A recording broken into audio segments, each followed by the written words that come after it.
Okay, so moving off that last example, we're going to start by looking at the coordinate plane. Okay, and so we saw in the previous example, when we found the trig functions of this angle that has a terminal side in the first quadrant, right, all of them were positive. Okay, but when that angle then had the terminal side in the second quadrant, cosine and tangent, secant and cotangent all became negative angles.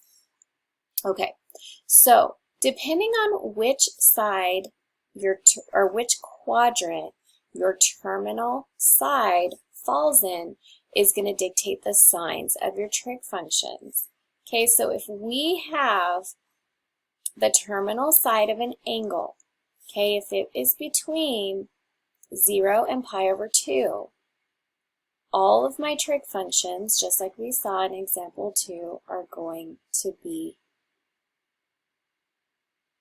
positive. Okay, however, if the terminal side of that angle is between pi over 2 and pi, okay, so if it's in the second quadrant, sine is still going to be positive, but cosine and tangent are going to be negative. Okay, and the inverse of these functions are going to have the same sign. Okay, so if sine is positive, cosecant is going to be positive. If cosine is negative, secant is going to be negative. If tangent is negative, cotangent is going to be negative. Okay, if I have the terminal side of an angle in the third quadrant, so that's between pi and 3 pi over 2. Okay, this time, tangent is going to be positive, cosine is going to be negative, and sine is also going to be negative. Okay, and then if I have an angle between 3 pi over 2 and 2 pi, okay, and I'm using radian measure here. Okay, so if that means that that terminal side is going to be in the fourth quadrant, okay, that means that this time cosine is going to be positive, sine is going to be negative, and tangent is going to be negative, okay, and their inverse functions as well. Okay, so in your homework it's going to ask you what's the cosine of an angle if the terminal side is between 0 and pi over 2, or what's the tangent of an angle if the terminal side is between pi over 2 and pi. So this is how you're going to figure this out. Okay, you're going to use this right here.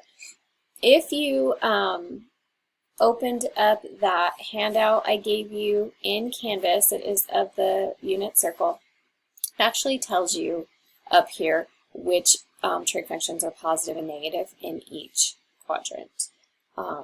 So you can use that if that's helpful. Okay, so let's look at example 4.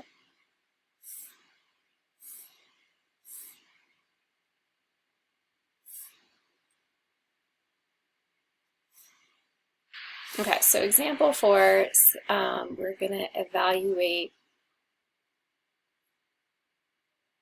without the calculator. Okay. Okay, and we're going to start with the sine of negative 210 degrees. Okay, so because this is negative, we have got to figure out a coterminal angle so we can figure out what the angle of that is on that unit circle. Okay, so to figure out that coterminal angle, I'm going to add it to 360, which gives me 150 degrees. Okay, that means that the sine of negative 210 is going to be equivalent to the sine of 150. So if I can figure out the sine of 150 using my unit circle, I can figure out the sine of 210. Okay, so the sine of 150, it's in that second quadrant. Okay, so if I go back to what we just did, it should be positive because sine is positive in the second quadrant. and it's the y value right there, so it's positive 1/2. Okay, and you can verify that on your calculator. Make sure your calculator is in degree mode. Okay, so I can go to my calculator and say sine of negative 210, and I get 0.5. Okay, so it's 1/2. So I did it correct. Okay, the other way that you can look at this. Okay, if I were to graph a terminal angle, not a terminal angle, an angle in standard form, okay, that is negative 210 degrees. Okay, so remember, negative goes in a clockwise direction. And then I were to draw a right triangle. Okay, this is called a reference triangle.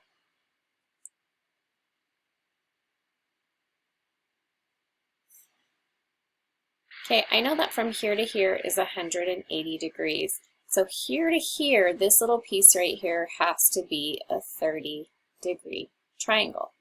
Okay, and this is why if you can memorize the first quadrant of the unit circle and then know what the signs of the functions are in each quadrant, you really can,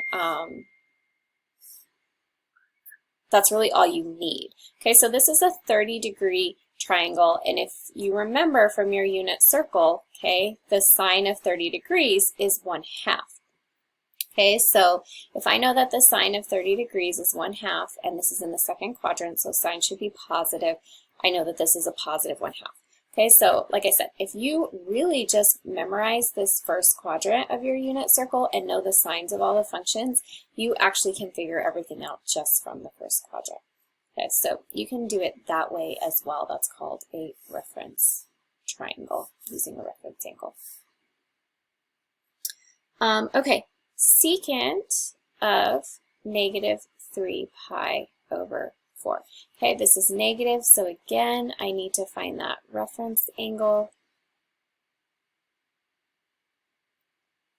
Okay, so that's the same thing as 2 pi over 1.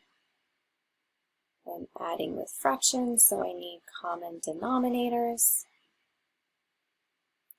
And this would give me 5 pi over 4.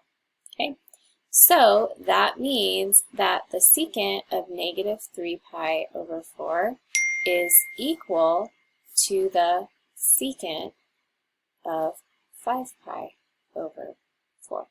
Okay, so if I go to my unit circle, okay, I know that 5 pi over 4 is down here. That's 225 degrees. Okay, it's right here. All right, I don't know the secant from the unit circle, but I do know the cosine. Okay, the cosine is the x value, which is negative square root of 2 over 2. Okay, so I'm just going to write that down here, and I'm going to come back up here. So the cosine of 5 pi over 4 is negative square root of 2 over 2.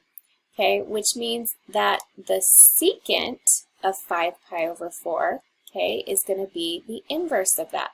So it's going to be negative 2 over square root of 2.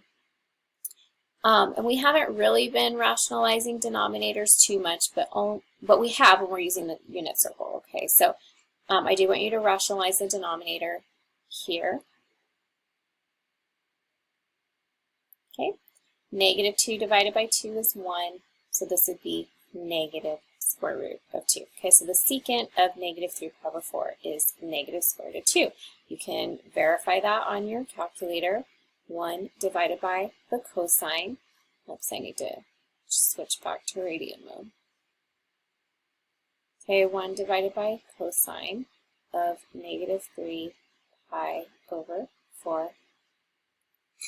Okay, it's negative 1.414. That should be equivalent to negative square root of 2. That's what we got, and it is. Okay, so I can verify that on my calculator. I can also look at this as a reference triangle. Okay, we're using that reference angle. So negative 3 pi over 4. Okay, so if I were to draw that angle, right? Negative 3 pi over 4 is going to be about here. Okay, so now if I were to draw a reference triangle, okay, and I just do that by drawing a perpendicular to the x-axis, wherever I'm at. Okay.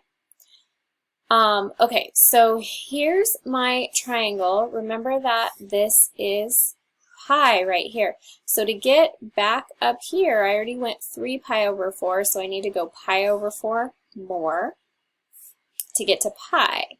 Okay, so my reference angle here is going to be pi over 4.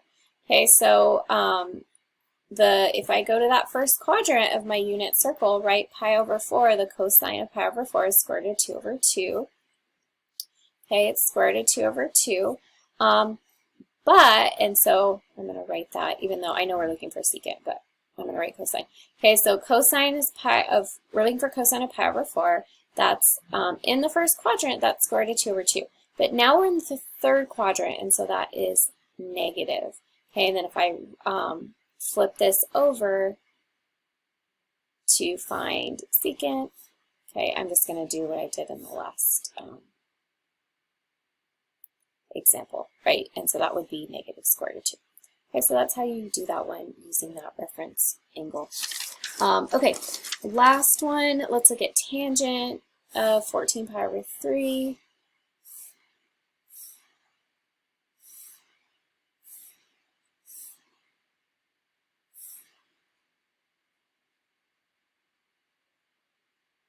Okay, tangent of 14 pi over 3. So again, this is not on the unit circle, so I need to find that reference angle.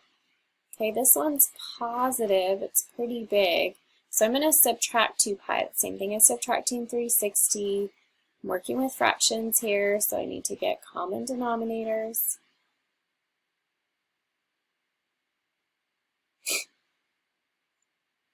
Okay, and so that gives me, okay, 8 pi over 3. However, 8 pi over 3 is also not on the unit circle, so I need to subtract 2 pi again, which is the same thing as 6 pi over 3 if I get common denominators, and I get 2 pi over 3. Okay, so that means that the tangent of 14 pi over 3 is going to be the same as the tangent of 2 pi over 3. Okay, so 2 pi over 3. Okay, right here it's 120 degrees. Tangent, right, is sine over cosine. So it's square root of 3 over 2 divided by negative 1/2.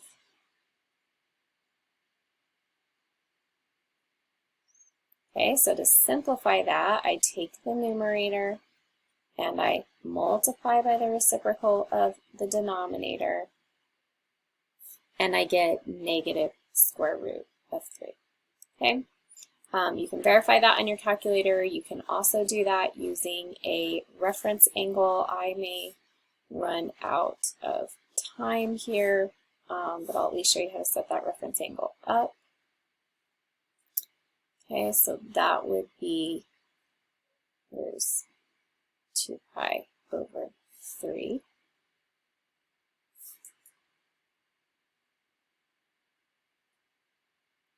Okay, so here's that triangle.